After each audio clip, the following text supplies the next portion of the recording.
اگر کسی ایک ملزم کا وارث یہ سمجھتا ہے کہ اس کا بیٹا بلاسفیمر نہیں، اس کا بیٹا جو ہے اس ایویڈنس جو ہم کہہ رہے ہیں یہ غلط ہے، جو ایف آئی اے نے کہا وہ ایویڈنس غلط ہے، تو بڑی آسان سی بات ہے، وہ ایک درخواست دے۔ تو ابھی بلک میں بیلیں اکٹھی ہوئی پڑی ہیں، وہ لگیں گی من پسند صاحب کے پاس اور وہاں سے بیلیں حاصل کرنے کی کوشش کی جائے گی، تاکہ پتہ چلے کہ یہ صرف توہین رسالت کرتے ہیں یا اپنی ماؤں کی ننگی فلمیں بھی بناتے ہیں، اپنی بہنوں کی ننگی تصویریں بھی بھیج رہے ہیں، اپنے ماں باپ کے بھی نہیں ہیں، سرکار دو عالم صلی اللہ علیہ وسلم کے تو دور کی بات۔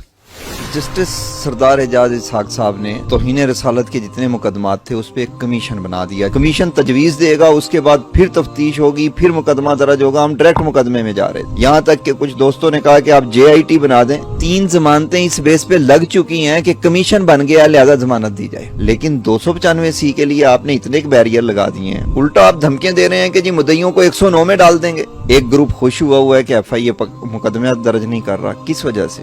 پورے پاکستان میں کوئی ایک درخواست اس وقت تک نہیں ہے میرے خلاف کہ میں نے کسی سے پیسے لیے۔ یہ صرف مجھے آفر نہیں ہوئی، یہ ایف آئی اے کے لوگوں کو جب آفر ہوئی تو انہوں نے بھی انکار کیا جو ہمارے نالج میں ہے۔ یہ جن ہستیوں کو ذات کہتے ہیں نا وہ ساری مکس ہو جائیں تو سرکار دو عالم صلی اللہ علیہ وآلہ وسلم کی سواری جہاں سے گزری ہے اس کے پاؤں پہ جو ریت لگا ہے نا اس کی قیمت بھی نہیں ہے۔ جسٹس سردار اعجاز اسحاق صاحب نے توہین رسالت کے جتنے مقدمات تھے اس پہ ایک کمیشن بنا دیا اور ان کے آرڈر میں ہے کہ 400 مقدمات ہیں، 700 ملزمان ہیں۔ اگر ان 400 مقدمات اور 700 ملزمان کو دیکھا جائے تو پاکستان میں شاید اس کے علاوہ توہین رسالت کا کوئی مقدمہ نہیں بچتا، یعنی تمام کے تمام مقدمات چاہے وہ ایف آئی اے نے کیے یا پولیس نے کیے وہ کمیشن میں جانے تھے۔ اس کمیشن کو ہم ڈے 1 سے یہ عرض کر رہے تھے کہ آپ میرٹ کو دیکھ لیں، اگر میرٹ پہ کمیشن بنتا ہے تو 2 بنا دیں ایک کی بجائے، اور اگر میرٹ کمیشن ڈیمانڈ نہیں کرتا تو پھر اس مسئلے کو حل کر لیں۔ کمیشن مسئلے حل نہیں کرے گا، ہم مسئلے کے حل کے لیے جا رہے تھے، اس مسئلے کے حل کے لیے ہم نے ان کو ہر وہ آپشن دے دیا جو نہیں بنتا تھا لیکن وہ بھی دے دیا، یہاں تک کہ کچھ دوستوں نے کہا کہ آپ جے آئی ٹی بنا دیں۔ جے آئی ٹی کیا ہے؟ جے آئی ٹی مدعی کو ملزم کر سکتی ہے، ملزم کو مدعی کر سکتا ہے، جو کہ کمیشن کبھی نہیں کر سکتا۔ کمیشن تجویز دے گا، اس کے بعد پھر تفتیش ہوگی، پھر مقدمہ درج ہوگا، ہم ڈائریکٹ مقدمے میں جا رہے تھے کہ اگر ہم میں فالٹ ہے تو ہمیں جیل جانا چاہیے نا، یہ کوئی عام آدمی کا فالٹ تو نہیں ہے، یہ سرکار دو عالم صلی اللہ علیہ وسلم کی نسبت سے فالٹ ہے، تو اس کو ایسا آدمی وہ میں ہوں یا کوئی اور ہے اس کو باہر رہنے کا کیا حق ہے؟ یہ جب فیصلہ بغیر سنے زبردستی ایک چیز تھوپنے کی کوشش کی گئی اور عدالت کا جو عدلیہ کا جو کنڈکٹ تھا اس سے تجاوز کر کے ایک فیصلہ دیا گیا، آئین اور قانون سے تجاوز کر کے فیصلہ دیا گیا، تو ہم قانون کے سٹوڈنٹ ہیں، ہمارے پاس ایک ہی راستہ ہے اور وہ ہے لا۔ تو ہم نے اس کی اپیل کی، انٹرا کورٹ اپیل، وہاں تمام وکلا پیش ہوئے اور اس انٹرا کورٹ اپیل میں جو مین فیصلہ تھا 15 تاریخ کا اس کو سسپینڈ فرما دیا گیا، اور کیونکہ میں فیصلہ ہی پوری آرڈر شیٹ جو ہوتی ہے اس میں مین فیصلے میں مرج ہو جاتی ہے وہ، تو اس کو سسپینڈ کر دیا گیا، اور آفٹر سمر ویکیشن کیونکہ چھٹیاں شروع ہوئی ہیں ہماری، یہ چھٹیوں میں ہی کام چل رہا تھا، تو آفٹر سمر ویکیشن اس کی سماعت ہوگی اور اس پہ وہ جو ہماری ڈویژن بینچ ہے وہ اس پہ دیکھے گا کہ کیا معاملات تھے۔ وہی ہمارے جو آبجیکشن تھے وہی 3 تھے جو پہلے دن تھے کہ آپ کے جورسڈکشن نہیں ہے، جو درخواست گزار ہیں وہ ایگریوڈ نہیں ہے، الٹرنیٹ ریمیڈی اویلیبل ہے، وہ انجوائے نہیں کی گئی، کہیں پہ بھی یوز ہی نہیں کی گئی، اسی کی بیس پہ انہوں نے سسپینڈ فرمایا، وہ سسپینڈ ہوا ہے۔ اس کے بعد ہم پیش ہوں گے دونوں پارٹیاں، وہاں انہی پوائنٹ پہ آرگو ہوگا، اور انشاءاللہ العزیز وہ کیونکہ قانون یہی ہے کہ ایسا نہیں ہو سکتا تو ایسا نہیں ہوگا۔ دیکھیں کمیشن بنیادی طور پہ کیسز کو لمبا کرنے کے لیے بنایا جا رہا ہے، کیسز کو الجھانے کے لیے بنایا جا رہا ہے، ایویڈنس کو آبجیکشنیبل کرنے کے لیے بنایا جا رہا ہے، ملزمان کو فوائد دینے کے لیے بنایا جا رہا ہے، مدعیوں کی تذلیل کرنے کے لیے بنایا جا رہا ہے، سسٹم کو ڈیریل کرنے کے لیے بنایا جا رہا ہے، ملک کے امن کو ختم کرنے کے لیے بنایا جا رہا ہے۔